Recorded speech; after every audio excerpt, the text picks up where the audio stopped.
বিএনপির জন্য চোখের সামনে যে কি আছে তারা বুঝতে অনেক কষ্ট হচ্ছে। বিএনপির নেতারা শব্দগুলো ব্যবহার করছেন ধোঁয়াশা অথবা কুয়াশা। এই সরকারের যে বর্তমান অবস্থান, এইটা বিএনপি মনে করছে তাদের জন্য একটা ধোঁয়াশামূলক অবস্থান। একদিকে সার্জিস লিখছে আগামী 5 বছরের জন্য ওনাকে প্রধানমন্ত্রী চায়। পিনাকি দাবি করছে নির্বাচন ছাড়াই জাতীয় সরকার গঠন করে ডক্টর ইউনূসকে 4 বছর রাখা উচিত উপপ্রধান উপদেষ্টা তারেক রহমানরে বানাইয়া। বাট গেল কিছুক্ষণ আগে বাংলাদেশে ফিরে এসেছেন আমাদের প্রধান উপদেষ্টা ডক্টর মোহাম্মদ ইউনূস। চীনে যে সফরটা দিয়েছেন খুবই সফল একটা সফর আমরা বলতে পারি। 2100 কোটি ডলার, 2100 কোটি ডলার ঋণ, অনুদান, বিনিয়োগ অনেক কিছু নিয়ে তিনি দেশে ফিরছেন। কিন্তু দেশে ফিরেই একটা দুঃসংবাদ পেয়েছেন বিএনপির তরফ থেকে। যে কোনো মুহূর্তে জনগণের খাতিরে রাজপথে নামবে, গণতন্ত্রের খাতিরে বিএনপি।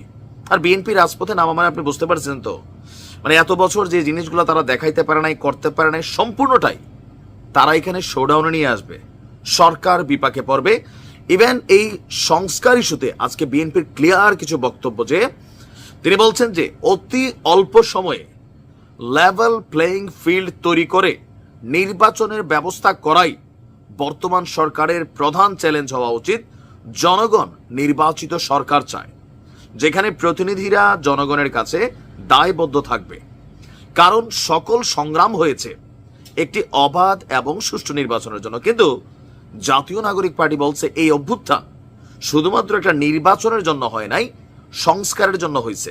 বিএনপির বক্তব্য, জনগণ অনির্দিষ্টকালের জন্য এই সংস্কার তারা এই মুহূর্তে চাচ্ছে না। একদিকে যখন মির্জা ফখরুল ইসলাম তিনি এমন বক্তব্য দিচ্ছেন, অপরদিকে আমরা দেখছি যে বিএনপির আরেক নেতা জনাব রিজভী সাহেব তিনি আবার খুব কঠিন এক বক্তব্য দিয়েছেন যে নির্বাচন নিয়ে লুকোচুরি খেলা হচ্ছে। আর নির্বাচন নিয়ে সরকারের যে টাইম ফ্রেমটা, এটাও কিছুটা লুকোচুরি করা হচ্ছে, বা এটাতে বিএনপি ক্লিয়ার না। এখন এই কথাটা কেন আসছে? গেল কয়েকদিন আগে ইন্টারন্যাশনাল ক্রাইসিস গ্রুপের কাছে আমাদের প্রধান উপদেষ্টা বলছিলেন যে ডিসেম্বর অথবা মার্চ। আবার গেল 2-4 দিনের মধ্যে খবর চলে আসলো ডিসেম্বর অথবা জুন। এখন বিএনপি নিশ্চিত হতে চায় ডিসেম্বর নাকি জুন। প্রধান উপদেষ্টার কথার উপর তারা আস্থা রাখতে পারতেছে না। ইভেন উপদেষ্টা পরিষদের যে সকল সদস্যরা বিভিন্ন জায়গায় বক্তব্য দিচ্ছেন, তাদের কথাতেও বিএনপি পড়ছে অস্বস্তিতে। এর মাঝখানে হঠাৎ করে ডক্টর ইউনূসকে প্রধানমন্ত্রী চাওয়া, জাতীয় সরকার বানাইয়া প্রধান উপদেষ্টা হিসেবে আরো 3-4 বছর রাখা। আর যারা এই কথাগুলা বলছে তারা চেটু মেটু কোনো প্লেয়ার না, তারা চাইলে অনেক কিছুই করতে পারে।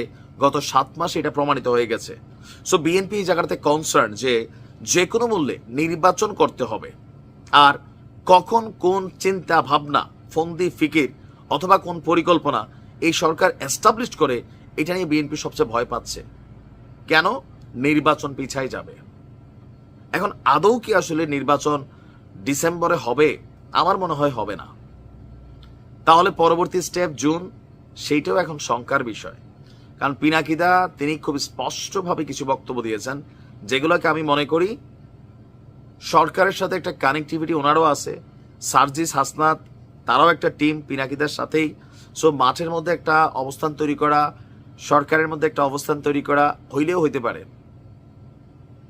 যার কারণে বিএনপি এখন এই ধরনের গরম গরম বক্তব্য দিচ্ছেন।